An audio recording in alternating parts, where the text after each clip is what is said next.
오늘 여러분들과 함께 나눌 메시지는요, 지난주에 이어서 영적 권위와 보호, 영적 권위와 커버링이라고 하는 제목이고요. 두 번째 시간, 권위 있는 섬기는 리더십에 대해서 함께 이야기하겠습니다. 자, 리더십에 대한 얘기를 여러분들과 오늘 함께 나누려고 하는데요. 지난주는 팔로우로서 리더를 어떻게 대해야 되는가에 대한 이야기로 좀 초점을 맞췄고요. 오늘은 리더로서 팔로우들을 어떻게 대해야 하는가에 대해서 함께 이야기를 좀 나누도록 하겠습니다. 함께 말씀을 좀 읽고 좀 함께 살펴보도록 하겠습니다. 말라기 4장 5절에서 6절입니다. 우리 큰 목소리로 읽겠습니다. 시작. 보라, 여호와의 크고 두려운 날이 이르기 전에 내가 선지 엘리야를 너희에게 보내리니 그가 아비의 마음을 자녀에게로 돌이키게 하고 자녀들의 마음을 그들의 아비에게로.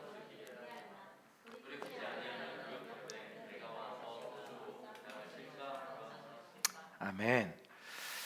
성경을 읽다 보면요, 순종이라고 하는 단어가 참 많이 나와요. 그래서 성경을 이렇게 읽는 우리 젊은이들 입장에서 성경을 이렇게 보면 일단 기본적으로 좀 이거 고리타분한 얘기를 하는 거구나. 이 성경은 우리를 위한 책이 아니구나라고 하는 어떤 오해들을 갖기 쉽습니다.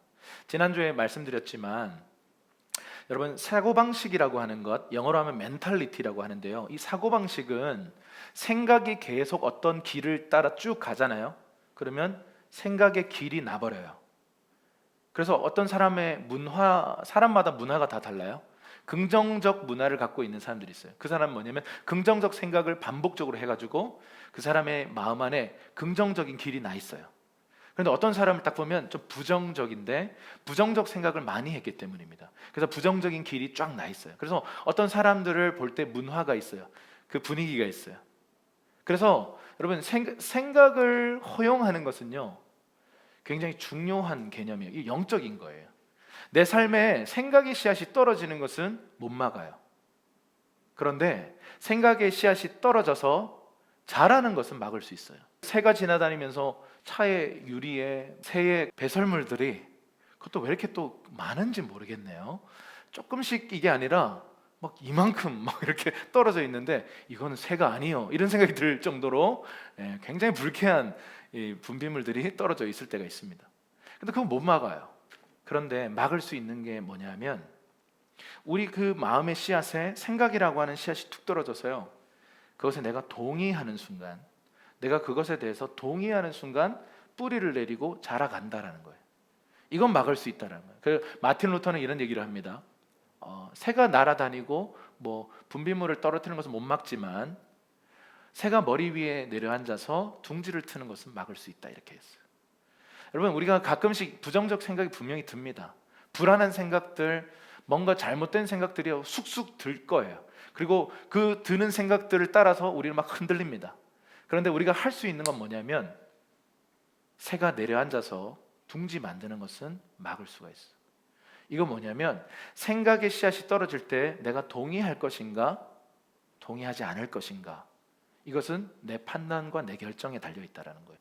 제가 많은 사람들과 그동안 지난 한 20년 정도를 사역하면서 많은 청년들과의 어떤 그 관계의 문제에 대해서 상담을 하면서 어떤 부분들은요, 이런 형태가 정말 많더라고요.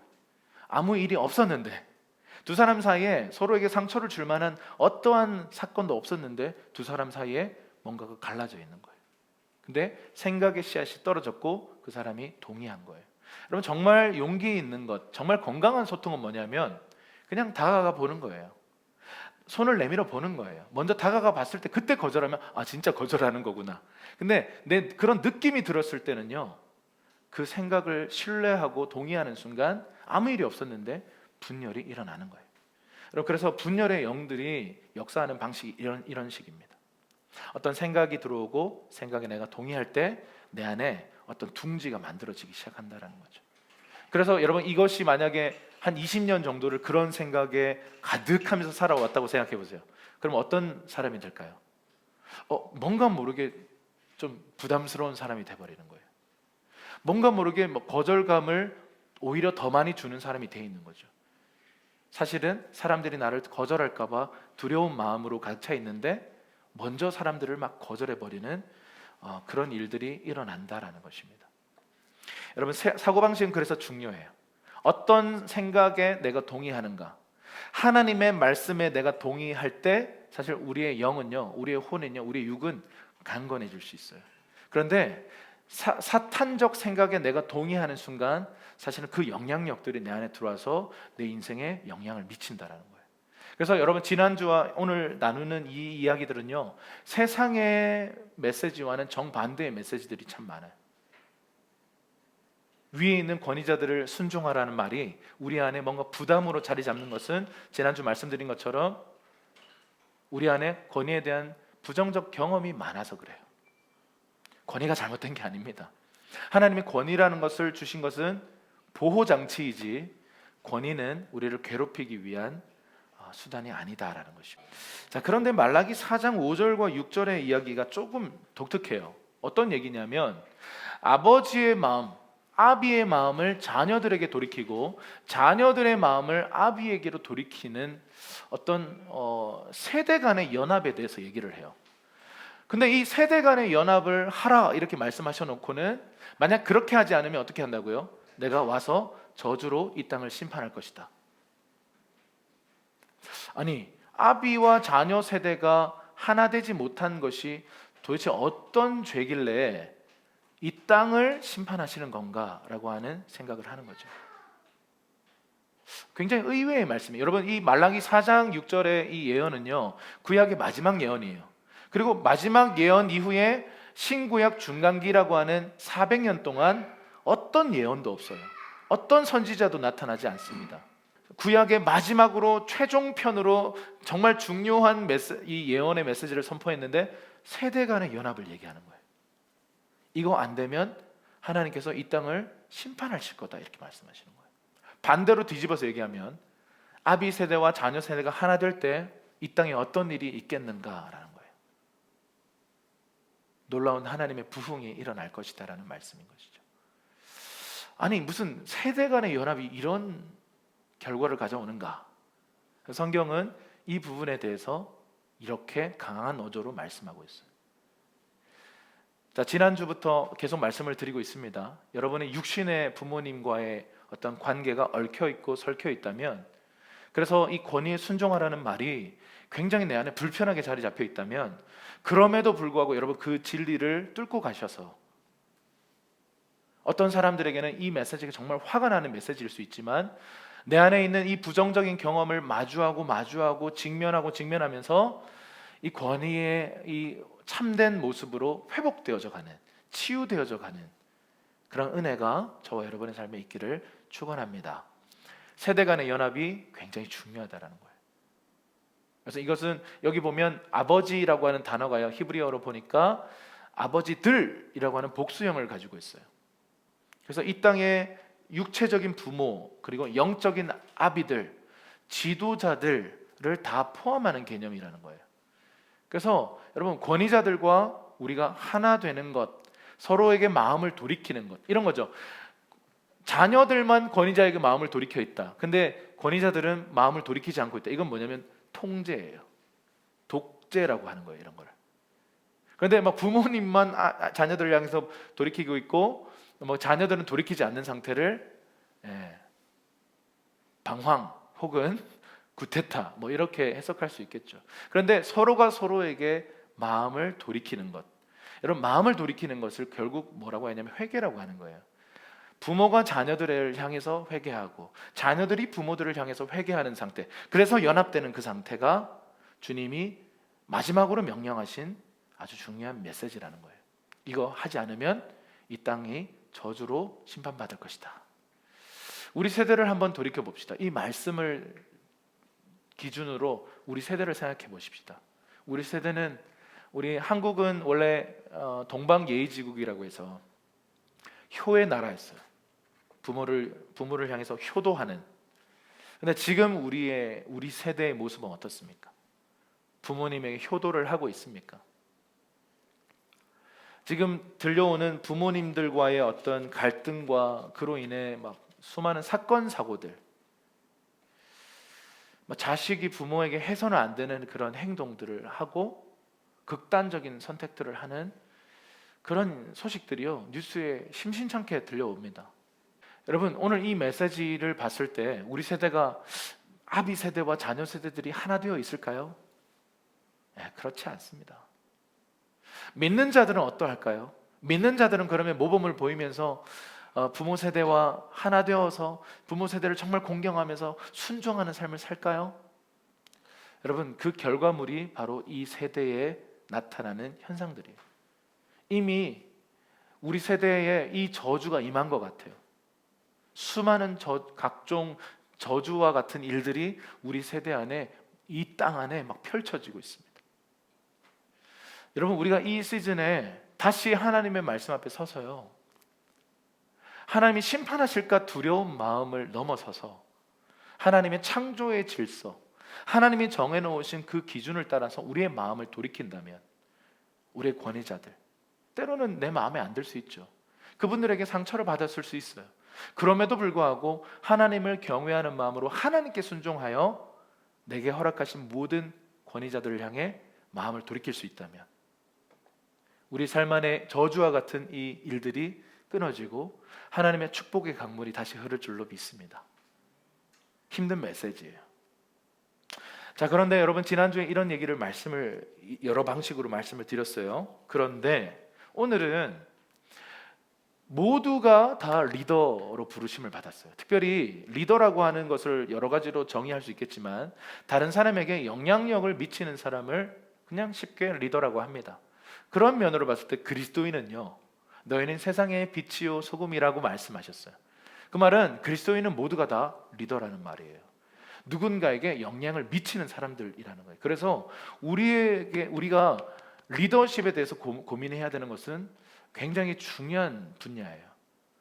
나는 그냥 리더가 될 생각 없는데요, 이게 아니라 우리 그리스도인이라고 하는 사람들 존재 자체가요, 세상의 리더로 부름을 받았어요. 사실 이걸 좀 더 얘기하면 네이션 체인저들, 나라를 바꾸는 사람들로 부름을 받았다는 거죠. 세상을 바꾸는 사람들로 우리는 부름을 받았습니다. 우리 옆 사람에게 원하든 원치 않든 그 부르심을 한번 선포해 주십시다.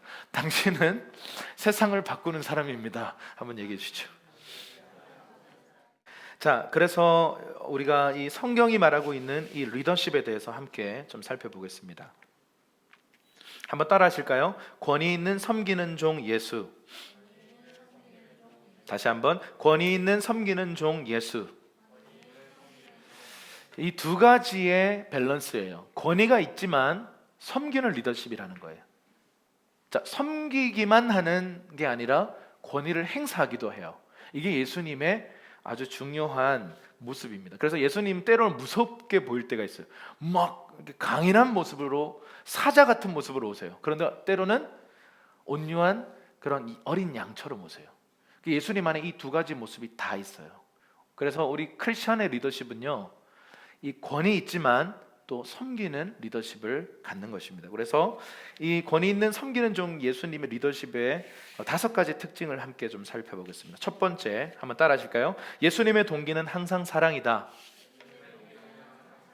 자, 요한복음 13장 1절입니다. 우리 함께 읽겠습니다. 시작. 유월절 전에 예수께서는 이 세상을 떠나 아버지께로 가실 때가 됐다는 것을 알고 계셨습니다. 예수께서는 세상에 있는 자기 사람들을 사랑하시되 끝까지 사랑하셨습니다. 아멘. 예수님은요, 때로는 방금 말씀드린 것처럼 온순한 양의 모습으로도 오셨지만 때로는 강인한 사자의 모습으로도 오셨어요. 그리고 제자들을 때로는 막 다그치기도 하시고 책망하시기도 하세요. 그러면서 때로는 따뜻하게 안아주세요. 그리고 실패해버리고 예수님을 배신해버린 베드로를 향해서 예수님이 사랑으로 다가오세요. 그런데 사도 바울에게는 네가 나를 왜 핍박하느냐 그러면서 책망하셨어요. 뭔가 상황과 환경에 따라서 예수님의 모습이 시시각각 좀 달라져요. 그런데 여러분, 예수님의 때로는 강인한 모습, 수로보니게 여인에게는 좀 수로보니게 여인의 입장에서 모멸감을 안겨다 주셨어요. 개나 소나 다 내가 주진 않는다, 이렇게 말씀하셨어요. 그러니까 넌 개와 같아, 이런 뜻이잖아요. 그런데 수로보니게 여인이 믿음으로 더 겸손하게 개들도 주인의 상에서 떨어지는 건 부스러기는 먹습니다, 부스러기라도 주세요라고 더 겸손하게 나가니까 예수님이 내가 이러한 믿음을 본 적이 없다. 그러면서 축복하셨어요. 근데 처음에 예수님이 이 여인에게 했던 행동은 모멸감을 주는 거예요. 왜 저렇게 하시지? 예수님의 어떤 모습들에서 이상한 모습들을 봐요. 때로는 성전에 들어가셨어요. 채찍질을 막 하시면서 시장 상인들을 막 내쫓으면서 막 소리치고 막 뒤엎어 버리셨어요. 예를 들면 저기 동대구 시장 가셔가지고 그 좌판들을 막 소리 지르면서 뒤엎고는 누구 마음대로 장사하느냐 이렇게 막 소리를 치는 거예요. 이걸 보면 제자들 입장에서 뭐지? 근데 여러분 분명한 건 뭐냐면요, 예수님의 모든 동기는 항상 사랑이에요. 우리가 이걸 신뢰해야 시험에 빠지지 않을 수 있어요. 예수님이 때로는요 우리를 거절하신다니까요. 그 모세를 거절하신 하나님의 이야기를 우리는 이미 몇 주 전에 들었잖아요. 하나님 나라를 위해서 저를 써주시옵소서 그러면서 막 믿음으로 나갔는데 하나님이 너 이렇게 하면 나 너 쓸 수 없어 그러면서 거절하셨어요. 그럼 미디안 40년의 그 과정들을 보내게 하셨어요. 하나님을 위해서 일하겠다는데 거절하시는 하나님, 이해가 되세요? 근데 사실은 모세를 사랑하시기 때문에, 모세가 온전한 길을 걸을 수 있도록 그를 변화시키기 위해서 때로는 거절하신다라는 거예요. 여러분 예수님의 다양한 모습들 속에서 때로는 우리는 이해가 안 돼요. 예를 들어 생각해보세요. 상처 많은 한 여인한테, 그리고 그 상처 중에 제일 민감한 부분인 남편을 데려오라, 여러분 이런 말을 하시는 앞뒤 계산도 없으시고 전곡을 콕 찔러가지고 사람 이 상처를 후벼 파시는 예수님. 근데 그거 없었으면 그 여인에게 치유가 없었다는 거죠. 때로는 이해할 수 없는 예수님의 방식이요, 그분의 동기가 항상 사랑이다 라고 하는 이 진리 앞에 우리가 예스, 아멘 할 수 있다면 우리는 시험에 빠지지 않을 수 있어요. 그분의 선하심을 신뢰할 수 있습니다. 이해되지 않는 상황에서도 그분께 순종할 수가 있는 거예요. 예수님의 모든 동기는 사랑입니다. 자, 두 번째 특징이에요. 한번 읽어볼게요. 같이 시작. 예수님의 안정감은 하나님과의 관계였다. 여러분 이게 굉장히 중요한 부분이에요. 여러분의 안정감이 뭐예요? 저는 많은 사람들이 자기가 맡은 어떤 일에 안정감을 두는 걸 너무 많이 봐왔어요. 저도 그런 부분들을 많이 경험했어요. 내가 하고 있는 이 일이 나의 정체성이야. 그래서 때로는요 이 일이 없어지면 내 정체성이 사라져버려요. 정체성이 흔들려버려요. 여러분 결론부터 말씀드리면 예수님은 많은 사람들에게 하대를 당하고 함부로 여김을 당하고 때로는 침뱉음을 당하고, 생각해보세요. 창조주 하나님이 사람들에게 침뱉음을 당했다? 여러분 저는요 그 십자가에서 내려와서 레이저 광선으로 다 이렇게 처치하고 싶을 만한 분노가 일어날 것 같아요. 저 가끔씩 우리 아이들을 이렇게 돌보다 보면 안녕 막 이렇게 예쁘게 지금 이렇게 아기를 저렇게 예쁘게 안고 있지만 조금만 더 크면요 이 아이가 웃으면서 아빠 이래서 이렇게 싸다구를 칠 때가 있어요. 근데 정말 기분 나빠요.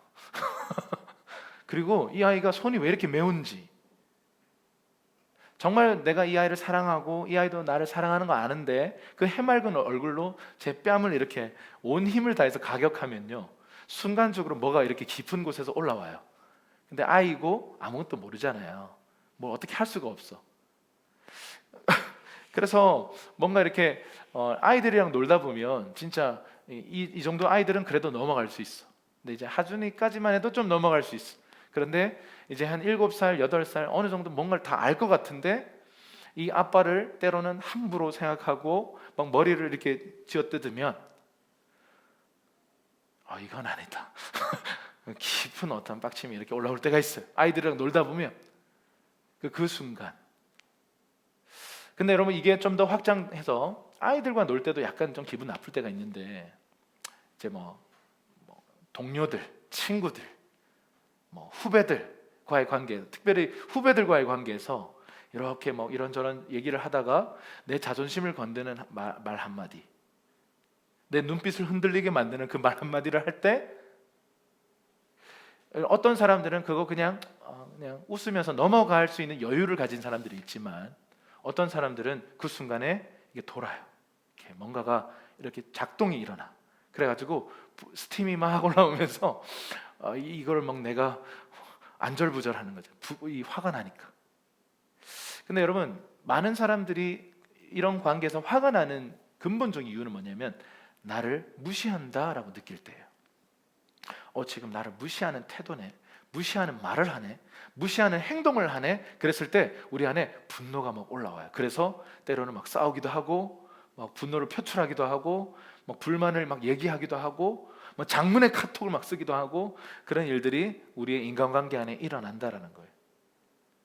근데 여러분, 내가 진짜 이 아빠로서 아이들과 이게 놀다 보면 이렇게 내 자존심을 건들거나 이 아빠로서의 권위를 막 무너뜨리는 어떤 행동을 할 때 속상하고 화가 날 때가 분명히 있죠.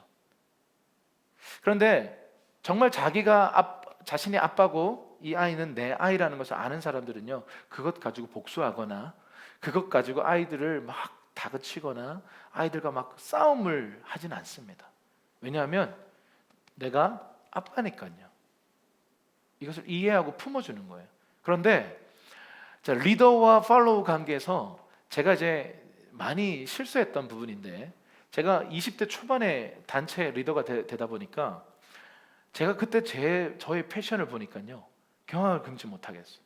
기지바지에 검은 구두에 항상 이렇게, 지금도 이제 뭐 설교 시간이니까 그래도 조금 와이셔츠를 입죠.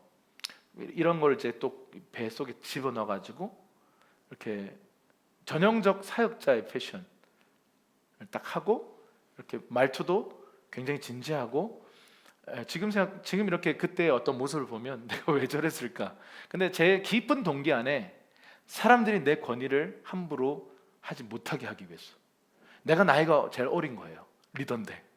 그러니까 뭔가 얕보이지 않기 위한 어떤 나만의 방어였던 거예요. 그러니까 제 표정과 제 말투와 이게 너무 진지해. 너무 어른스러워. 지금이 오히려 더 막 자유해요. 그때 제 표정을 보면 지금보다 더 나이 든 표정이에요. 왜냐하면 나를 지켜내야 되니까. 내 권위를 함부로 대할 것 같으니까. 왜냐하면 내가 좀 더 권위자인 것처럼 연출했던 거죠. 여러분, 그게 왜 그러냐면요, 제 안에 있는 안정감이 어떤 하나님과의 관계, 그리고 이 관계로부터 부여된 권위에 있지 않고 뭔가 패션을 잘 입어야 될 것 같고 어른스럽게 입어야 될 것 같고 권위자처럼 행동해야 될 것 같은 어떤 강박들에 제가 휘둘렸던 것 같아요. 자유함이 없었던 거죠. 그러니까 리더 연기를 하는 거예요. 리더 연기. 근데 이게 부모가 처음 됐을 때도 그 일이 일어나더라고요. 제가 25세의 아빠가 됐어요. 할렐루야. 애가 애를 키우는 느낌이죠. 그래서 이 25세의 애 아빠가 돼가지고 아빠를 살아가는데, 지금 생각해보면 아빠를 연기한 거예요. 할렐루야. 아빠가 뭔지 잘 몰라. 아빠가 뭐 어떻게 해야 되는지 잘 모르겠어. 근데 이 아빠라고 하는 것을 이제 TV에서도 봤고, 뭐 제가 경험한 아버지도 있고, 그거를 내가 연출을 하는 거였어요. 내 안에서 우러나오는 아버지의 표정과 말과 행동이 없고 어떻게 해야 될지 모르겠는 거야. 어떻게 안아야 될지도 모르겠는 거야. 그러니까 주변에 수많은 아버지들, 아빠들의 모습을 카피하는 거죠. 그러다가 정확한 그 시간은 제가 기억이 안 나는데 한 3년에서 5년 사이 그 어간이었던 것 같아요. 어느 날 이 아이를 보는데 내가 아빠구나 라는 게 제 안에서 깊은 곳에서 이렇게 터져 나오더라고요. 그러면서 자연스러운 아빠로서의 말과 행동과 표정이 나와요. 이전에는요, 막 어디서 본 건 있어가지고 뭐 할머니들이 하는 걸 따라하기도 하고, 막 아이고 뭐 이러면 이게 젊은 아빠로서 나올 행동이 아니잖아요. 어딘가에서 카피되어서 들어온 거예요. 그냥 이기르라고 한 내가 이 아이의 아빠라는 것이 깊이 내 안에서 정체성이 생기면요, 정체성으로부터 태도가 나와요. 정체성으로부터 어떤 할 말이 나오고, 정체성으로부터 무엇을 해야 하는가가 사명이 나오게 돼 있어요. 그러니까 내가 이 아이의 아빠니까 이 아이를 보호하고 케어하기 위한 자연스러운 행동이 나오는 거죠. 근데 그 전까지는 수많은 사람들의 카피, 연출, 뭔가 따라하는 행위였던 거죠. 여러분, 이것은요, 이 이야기는 단순히 부모로서만이 아니에요. 여러분의 정체성이 하나님 안에서, 하나님과의 관계에서 깊이 자리 잡지 않으면요, 여러분 카피하는 인생을 살 것입니다. 저 사람 카피했다가, 저 멋있는 리더 카피했다가, 저 멋있는 예배 인도자 카피했다가. 저도 여러 카피했습니다. 할렐루야. 처음에는 두란노 경배와 찬양 스타일로 예배를 인도하다가요, 나중에는 완전 극명한 대립의 스타일이죠. YM 스타일로 갔다가 그 두란노 경배와 찬양 이런 스타일, 할렐루야 이런 스타일이에요. 주님을 찬양할지어다. 제가 권사님들 앞에서 그렇게 찬양 인도했다니까요. 그렇게 한 3년 하다가 YM이라는 곳에서 은혜를 받고 나니까 그게 또 너무 좋아. 할렐루야 이러니까 사람들이 이상하게 생각해. 뭐지 저건 또? 주님 찬양합니다 이렇게 하니까 뭔가 스타일의 변화가 극명하게 있었어요. 그러면서 내가 누군가를 발견하는 어느 시점부터 그냥 이기루 스타일이 된 거죠. 여러분 맞아요. 모방이라고 하는 것은요, 첫 시작이 맞아요. 모방하십시오. 그러면서 내가 누군지를 발견하고는 나만의 독특한 목소리, 나만의 독특한 창법, 나만의 독특한 스타일을 가지고 자연스럽게 나라고 하는 것이 아웃풋될 때, 그게 진짜 나고 나다운 것이고 아름다운 것입니다. 아멘이십니까? 그래서 여러분, 우리의 안정감을 어디에 두는가? 어떤 활동이나 일이 아니라, 어떤 성취가 아니라 하나님과의 관계에 두면 예수님처럼 그 자유로움, 그 자유함 속에서 우리가 나아갈 수 있다라는 것입니다. 그래서 예수님은 이러한 정체성을 가지고 계셨어요. 요한복음 13장 3절입니다. 우리 큰 목소리로 읽을게요. 시작. 예수께서는 아버지께서 모든 것을 자기 손에 주셨으며 자신이 하나님께로부터 왔다가 하나님께로 돌아갈 것을 아시고는.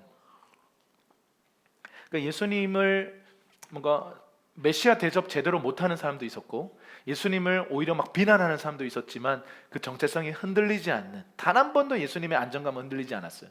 왜요? 그분이 하나님께로부터 왔고 다시 하나님께로 돌아갈 존재라는 것을 깊이 믿고 있었기 때문에 더 이상 어떤 사람들의 평판, 사람들의 인기에 내 정체성이 흔들리지 않는 것이. 누군가의 말 한마디 때문에 내 정체성이 흔들린다면요, 아직 내 정체성은 사실 잘못된 기반 위에다가 세워놓은 거예요. 내가 어떤 사람인 줄 알아? 이러면서 자기 PR을 너무 과하게 하는, 이게 뭐냐면 자신의 정체성을 사람들의 평가에 둔 거예요. 그러니까 자꾸 자기를 어필하고 싶은 거예요. 내가 말이야, 이런 사람이야 라고 막 계속 만나는 사람들에게 자신을 계속 어필하는 거예요. 근데 여러분, 진짜 고수들은요, 자기 PR 안 해요. 그리고 그냥 하수 취급받아도 전혀 자존심 상해하지 않아요. 누군가 나를 잘 몰라줘도 거기에 흔들리지 않아요. 그게 고수들이에요. 근데 하수들이 어떻게 해요? 무술의 하수들 보면 뭐 이렇게 괜히 막 이렇게 나서가지고 덤벼봐 이러면서 막 이렇게 큰 소리 치는데 한 대 맞고 이렇게 코피 터지고 이렇게 쓰러지는, 그게 하수들의 모습 아닙니까? 그래서 여러분, 우리의 안정감, 우리의 소속감, 우리의 기반을 하나님과의 관계에 두는 이 훈련을 하셔야 합니다. 여러분의 정체성은 하나님께 있습니다. 하나님께로부터 왔고 다시 하나님께로 돌아가는 하나님의 자녀인 줄 믿습니다. 우리 옆 사람에게, 앞뒤 분에게 당신은 하나님의 자녀입니다 한번 얘기해 주시죠. 자, 여기서 좀 더 이제 이야기를 좀 더 깊은 곳으로 데려가고 싶은데요, 여러분, 그래서 이 하나님께 안정감을 두지 않는 사람, 그래서 사람들의 어떤 평판에, 어떤 성취에 나의 안정감을 두는 이것이 확장되면 어떻게 되냐면 권위주의로 빠지게 돼요. 여러분, 권위주의, 다시 말하면 이것을 다르게 표현하면 독재적 리더십이라고 하는데, 이렇게 막 찍어 누르는 거예요. 일방적으로 찍어 누르는 거예요. 뭔가 그들의 의견을 수용하거나 이런 건 전혀 없고 찍어 누르는 건데 일방통행이에요. 그런데 이런 성향을 갖게 되는 이유가 뭐냐면 나에게 권위가 없음을 내가 너무 믿고 있어요. 그러니까 했던 말 또 하고 했던 말 또 하는 거예요.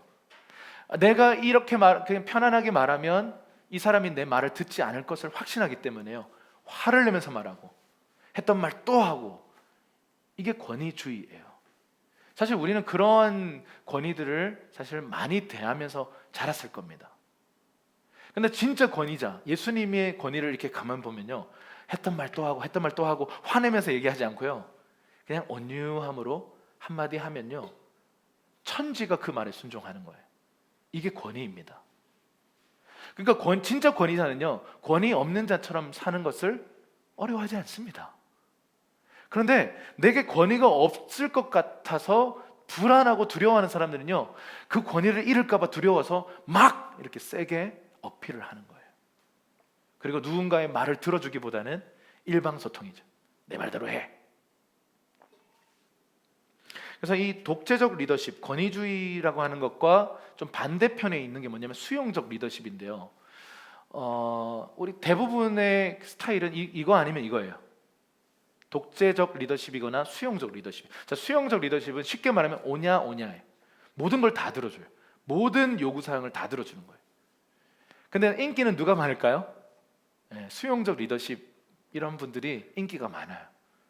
사실 근데 이 수용적 리더십은 그 팔로워들이나 그게 만약 자녀라면 사실은 건강하게 자라는 것을 오히려 방해하는 리더십인 거예요. 자, 요걸 그대로 부모와 자녀의 관계로 한번 가져가 볼게요.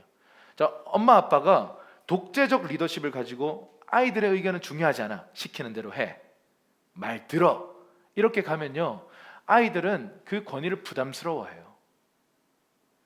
여러분 실제로 아이들이 좀 이렇게 부모님과 이렇게 소통이 잘 안 될 때 집에 들어가기 싫어합니다. 특별히 그 부모님들이 쓰는 언어가 좀 부정적인 언어를 많이 쓰게 되면요, 그 대부분 아이들이 집에 들어가는 것을 정말 싫어합니다. 집에 안 가고 싶다, 이게 이런 말이 막 습관처럼 막 나오는 거예요. 그냥 내 말대로 해, 아빠가 말이야, 다 아빠 시키는 대로 하면 다 되는 거야. 이게 굉장히 일방적이고 독재적인 리더십인 거죠. 그런데 반대의 성향, 아이들의 요구사항을 다 들어주는 거예요. 모든 걸 예스야. 그래, 네가 원하는 게 정답이야. 그래, 네가 하자는 대로 하자. 굉장히 좋은 리더 같지만 사실 아이들을 망칠 수가 있어요. 자, 그러면요, 이 두 양극단에 있는 이 리더십, 그럼 정답은 무엇일까? 예수님의 리더십은 어떤 리더십이었을까? 이 두 가지의 장점을 모아놨어요. 그리고 두 가지의 단점을 보완해 놓은 거예요. 그게 뭐냐면 권위 있는 섬기는 리더십이라는 거예요.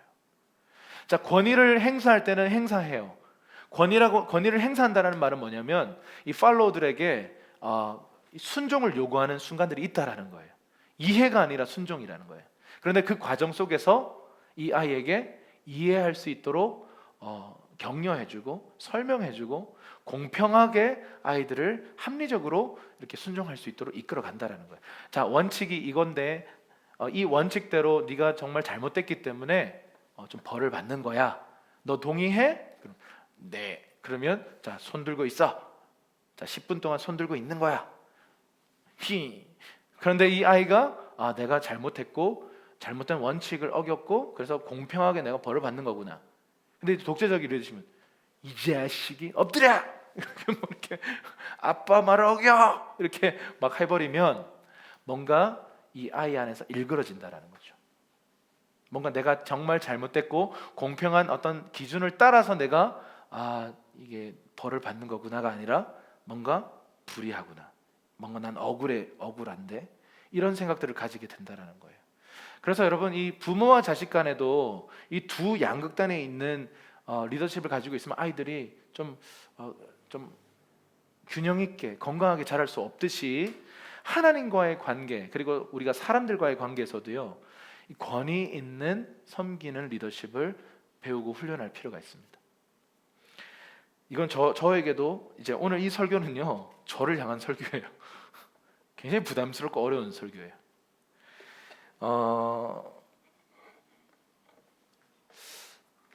우리 한국은 대부분 수용적 리더십보다는 권위주의적 리더십이 거의 대부분인 것 같아요. 가끔씩 수용해 주시는 어른들은 아이들에게 인기가 많아요. 그런 선생님은 진짜 인기 많은 선생님이에요. 근데 좀 무섭게 아이들에게 좀 권위주의적으로 이렇게 하면 아이들에게 온갖 별명을 다 받아요. 뭐 가스통, 왜 가스통인지 아세요? 건들면 터진다 뭐 이래가지고 가스통, 독사. 제가 아는 어떤 한 장로님은 뱀파이어 뭐 선생님들마다 좀 무서우면요 정말 악명 높은 별명을 획득해요. 아이들이 싫어하는 거죠. 그런데 정말 뭐 아이들 입장에서 뭔가 이렇게 아이들에게 모든 걸 이렇게 인기 있는 선생님들의 모습을 보면 또 그것이 또 과연 옳은가 그런 생각을 또 할 때가 있어요. 그러면 이 두 가지를 잘 밸런스 있게 우리가 할 수 있다면 누군가에게 이건 아니다라고 말할 수 있는 권위를 사용해야 될 때와 그리고 동시에 그들의 마음을 공감하고 그들의 어떤 상황들을 눈높이를 맞춰서 함께 공감할 수 있는 리더십이 우리가 어떻게 될 수 있을까? 사실은 여러분 우리의 자리를 내려놓고 권리를 포기하고 우리를 낮출 수 있는 용기는 언제 나오냐면요 내가 진짜 권위자라는 것을 알 때 그게 나와요. 근데 내 권위가 막 위태롭고 막 위기가 느껴지고 이 사람이 날 우습게 생각하면 어떡하지라는 생각을 가진 사람은 절대 낮추지 못해요. 하나님과의 관계에서 내가 권위자라는 사실, 내게 권위가 머물러 있다는 것을 아는 사람은요 그냥 권위 없는 사람처럼 행동해도 사람들이 뭐 그렇게 나를 대하지 않아도 거기에 상처받지 않아요. 그럼 기꺼이 눈높이를 맞출 수 있는 사람이. 그래서 여러분들에게 이런 질문을 좀 드리고 싶어요. 당신의 어린 시절부터 경험했던 리더십은 어떤 유형이었습니까? 독재적 리더십이었습니까? 수용적 리더십이었습니까? 아니면 권위 있는 섬기는 리더십이었습니까? 한번 여러분의 이야기를 좀 한번 솔직하게 얘기를 나눠주시면 좋겠고요. 그러면 지금 당신은 어떤 리더십 유형으로 사람들을 대하고 있습니까? 한번 스스로를 진단해 보면 좋을 것 같아요. 자, 세 번째입니다. 한번 같이 읽어볼게요. 시작. 예수님은 제자들의 발을 씻기셨다. 그러니까 이게 하나님과의 관계에서 정체성을 두셨고 안정감을 두셨으니까 낮출 수가 있는 거죠. 자, 읽어볼게요. 요한복음 13장 4절과 5절 시작. 식탁에서 일어나 겉옷을 벗고 허리에 수건을 두르셨습니다.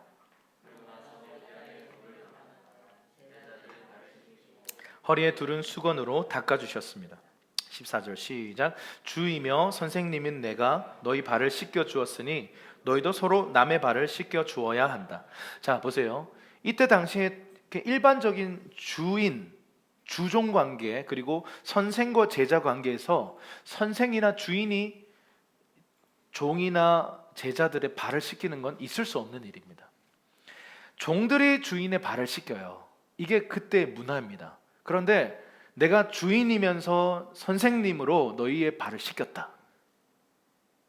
그러니까 여러분, 난 주인이 아니야. 권위를 포기하라는 거, 이거는 성경적 가르침 아닙니다.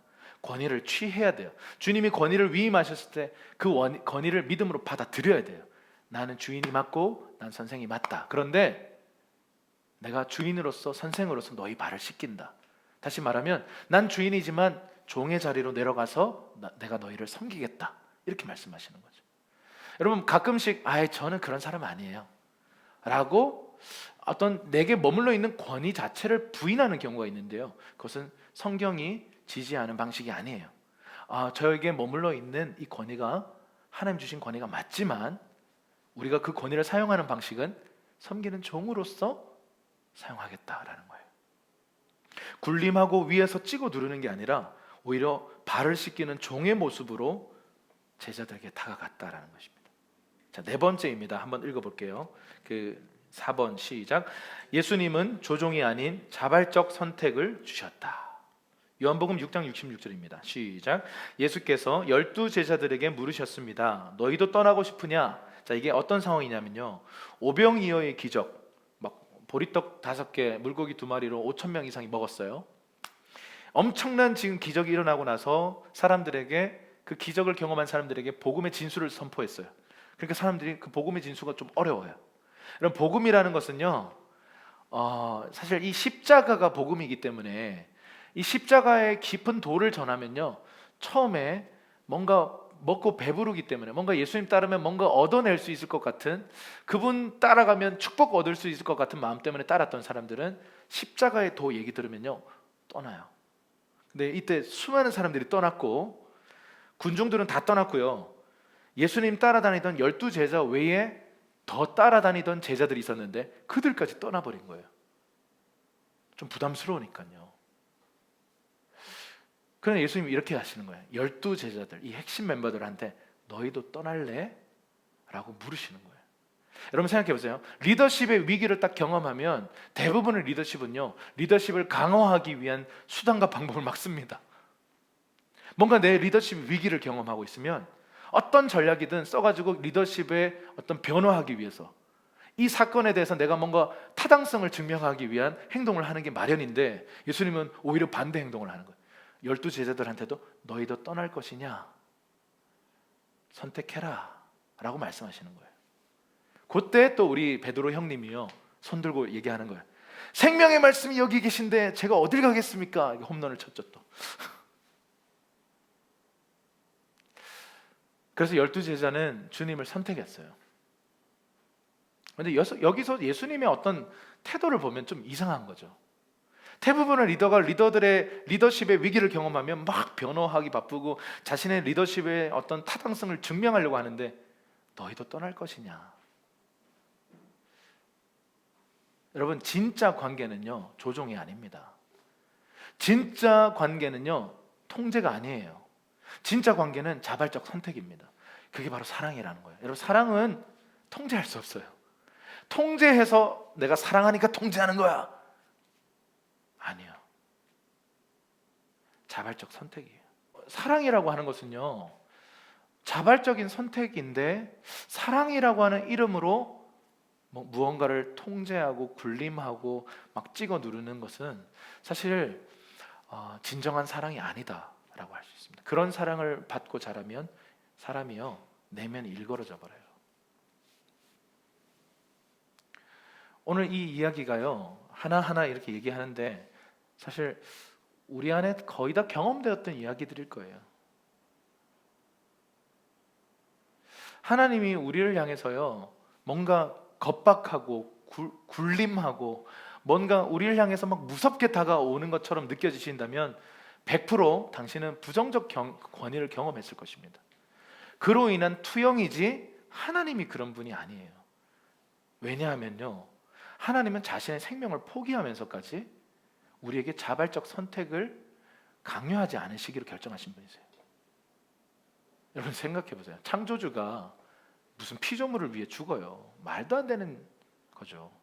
그런데 하나님은 우리에게 사랑을 원하셔서요, 우리를 그냥 조종하거나 로봇처럼 막 우리를 막 이렇게 조종하고 통제하지 않기로 결정하셨기 때문에 선악과를 먹는 아담도 지켜보셔야 했고요, 수많은 이 선을 넘는 죄를 선택하는 수많은 하나님의 사람들의 모습을 사실은 슬퍼하며 지켜보셔야 했죠.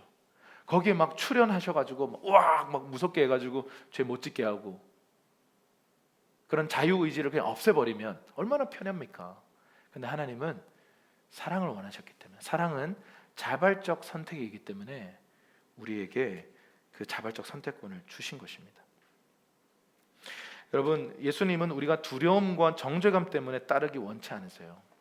그래서 신앙생활 하면서 뭔가 이 정죄감으로 헌신하는 거, 뭔가 이렇게 내 안에 있는 어떤 두려움 때문에 하나님 나 치시는 거 아니야? 이런 생각 때문에 뭔가 하나님께 섬기는 것, 하나님께 순종하는 것, 이거 원치 않으세요. 사랑으로 기꺼이 자발적으로 자원하는 마음으로 선택하기를 기뻐하시는 분이세요.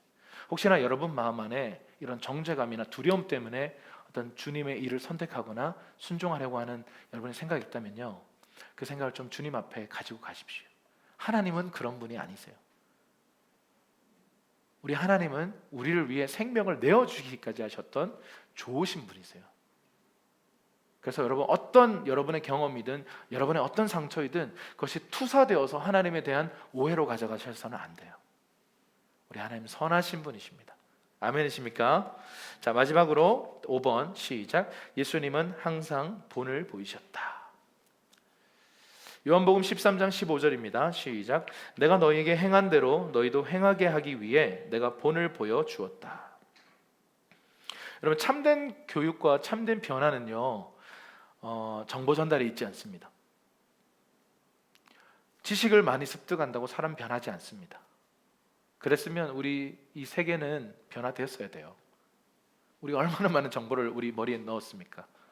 전공 지식과 수많은 지식들이 우리 머리에 있지만 우리가 변화되지 않는 이유는, 변화는 정보 전달로 일어나지 않는다는 거죠.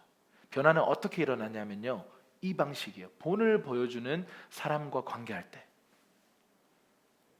모범을 보여주는 사람과 시간을 많이 보내고 함께 서로 사랑하면요, 따라가게 돼 있어요. 또 이런 비유를 하는 분이 계시더라고요. 자석이 이렇게 못과 이렇게 붙는데, 이렇게 잠깐 붙었다가 떼면요, 이 뭐 별 변화가 없어요. 그런데 한 며칠씩 못을 이 자석에다 붙여 놓으면 어떤 일이 벌어지냐면, 못인데 자석이 돼 버려요. 그래서 다른 못이 이 못에 붙어요. 여러분, 우리가 그 성경을 읽다 보면 주를 사랑하는 사람들과 자주 만나라, 이런 권면들이 있어요. 주님을 사랑하고 주님을 따르려고 하는 사람들, 다시 말해서 제자가 되고 싶어 하는 사람들과 친밀하게 지내고 시간을 많이 보내라. 이게 신약 성경의 가르침이에요. 왜 그런 줄 아세요? 주님과 가까워지려고 하는 사람들과 같이 있다 보면요, 함께 가까워지려고 하는 거예요.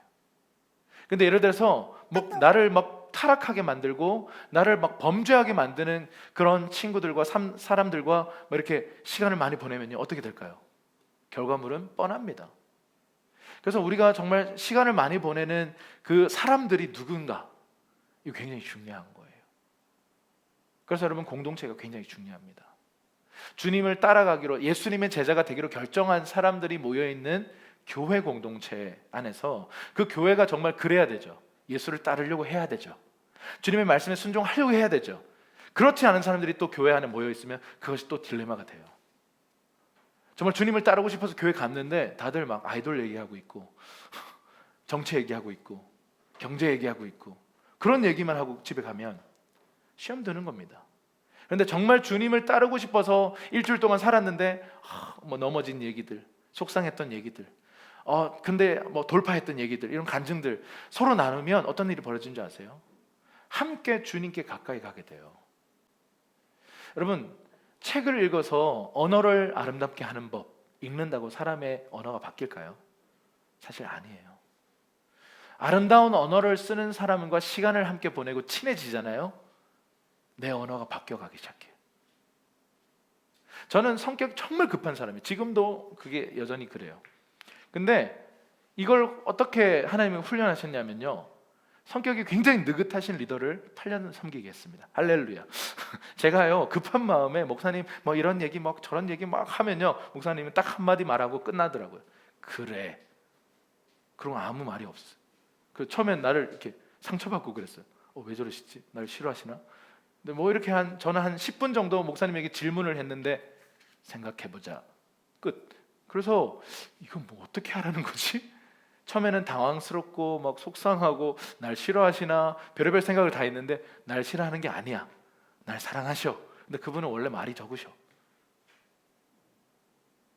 그런 리더와 함께 시간을 보내면서 말 너무 많고, 말 너무 이렇게 막 질문도 많고 막 이랬던 제 삶 안에 이게 좀 훈련이 되더라고요.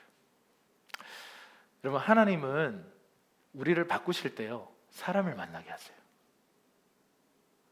여러분, 좋은 책을 만나는 것도 복이에요. 저도 좋은 책을 통해서 참 많은 영감을 얻고 참 많은 도전을 받았어요. 그런데 제가 진짜 변화된 것은요, 그렇게 사는 누군가를 만났을 때예요.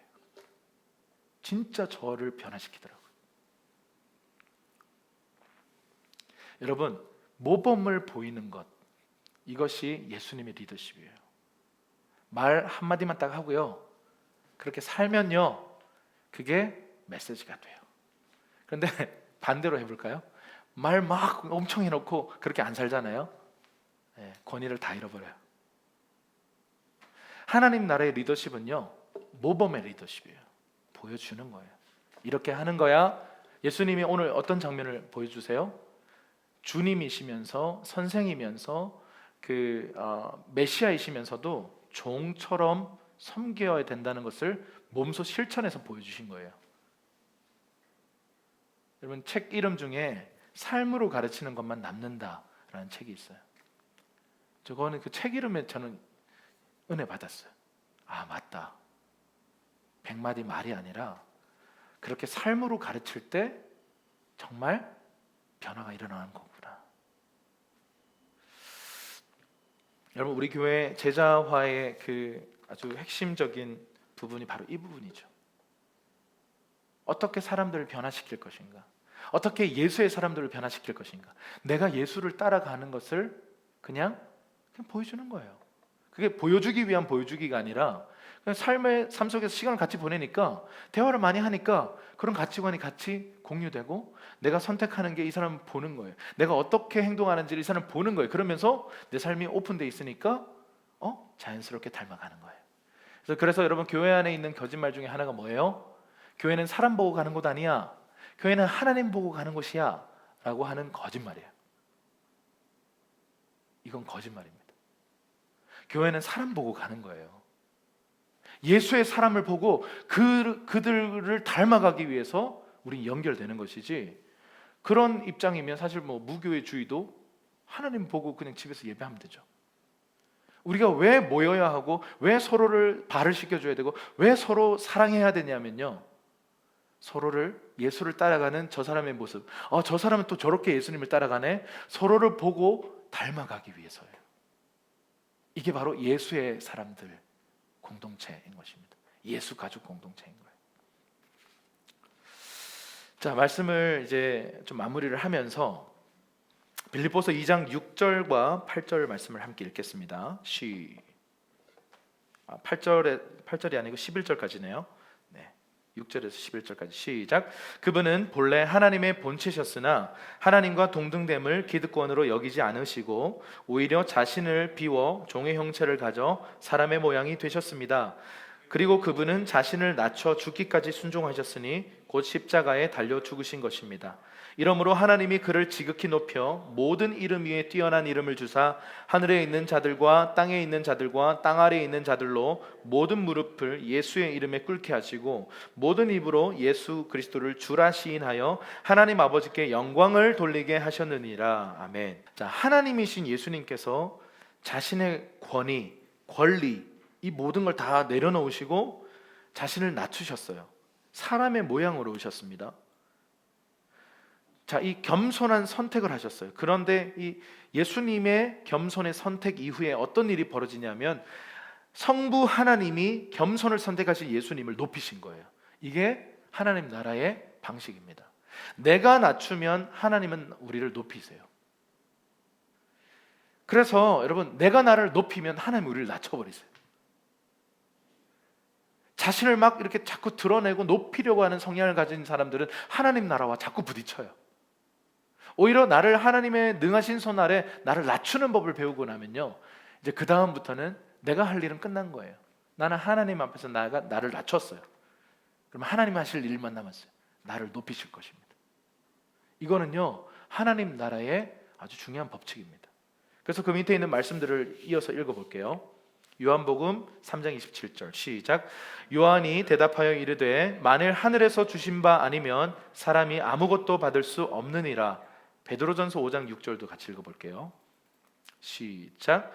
그러므로 하나님의 능하신 손 아래에서 겸손하라. 때가 되면 너희를 높이시리라. 아멘. 그러니까 주님의 능하신 손 아래에서 겸손해야 돼요. 그분을 신뢰하면서 나를 낮추는 거예요. 그러면 주님이 그분의 때에 우리를 높이신다는 거죠. 예수님이 보여주신 리더십의 모습입니다. 하나님의 전능하신 손 아래 나를 낮추기로 결정하면 모든 이름 위에 뛰어난 이름이라고 하는 최고의 권위를 예수님에게 부여하셨어요. 이것이 영적인 법칙입니다. 여러분, 권위를 사용하는 방식이에요. 하나님이 어떤 사람에게 권위를 주시기 위해서 어떤 사람을 낮추시는 시즌을 주십니다. 그 낮추시는 시즌 속에서 자꾸 높아지려고 하면요, 이 상황을 벗어나려고 하면 안 돼요. 그냥 이 상황을 받아들이고 낮추실 때 그냥 밑바닥에 겸손하게 내려가는 겁니다. 그러면 하나님의 때가 되면요, 그런 겸손한 사람들을 권위를 주셔서 높이실 때가 있다는 거죠. 다윗을 낮추실 때 다윗은요 높아지기 위해 안간힘 쓰지 않았어요. 그저 그 상황을 받아들이고 겸손하게 하나님께 순종하고 복종했어요. 그랬더니 어느 날 왕으로 세 번째 기름 부어서 왕으로 세우시는 거죠. 여러분, 겸손이라고 하는 선택은요 전능한 하나님을 신뢰할 때 가능해요. 내가 왜 손해봐야 돼? 내가 왜 이런 취급을 당해야 되지? 막 분노가 일어나죠. 그런데 전능하신 하나님의 손을 기억하고 그냥 겸손을 선택하면요 때가 되면 하나님이 우리를 높이실 것입니다. 이것이 하나님 나라의 리더십이에요. 하나님은 어떤 사람에게 권위를 주십니까? 겸손을 아는 사람들, 하나님의 말씀에 순종하는 사람들에게 하나님 권위를 주셔서 그들을 높이십니다. 왜냐하면 권위를 가져도 권위를 주장하거나 군림하지 않고 여전히 섬기기로 결정한 사람들이기 때문에 겸손이라는 옷을 한 번도 벗지 않고 끝까지 최고의 권위자이지만 겸손하게 걸어가고 섬길 수 있는 이유는 하나님의 전능한 손을 믿기 때문에. 그래서 여러분, 지배와 통제라고 하는 이 세상 방식에서 우리가 좀 빠져나올 필요가 있어요. 우리가 그동안 경험해왔던 지배와 굴림, 통제라고 하는 방식에서 빠져나와서 겸손과 섬김이라고 하는 방식 안으로 들어가야 합니다. 이것만이 아비 세대와 자녀 세대가 하나 될 수 있는 유일한 길이라고 저는 믿습니다. 여전히 아비 세대가 막 자녀 세대를 향해서 굴림하고 자녀 세대가 여전히 막 아비 세대를 막 업신여기고 불순종한다면 이 말라기 4장 5절 6절의 말씀은 이루어질 수 없어요. 그런데 아버지들은 권위자들은 권위자대로, 자녀들은 팔로우대로 자신의 마음을 돌이켜서 지배와 통제의 방식이 아니라 겸손과 섬김의 방식으로 뚫고 들어갈 때 아비 세대와 자녀 세대가 하나 되어 하나님의 비전이 성취될 수 있다고 믿습니다. 그래서 저와 여러분의 삶 안에 이 축복이, 이 닫혀 있었던 어떤 문들, 뭔가 상실해버린 이 퍼즐 한 조각들이 그 자리를 맞춰서 우리의 삶 안에 새 일이 일어나기를 주님의 이름으로 축원합니다. 함께 기도하십시다.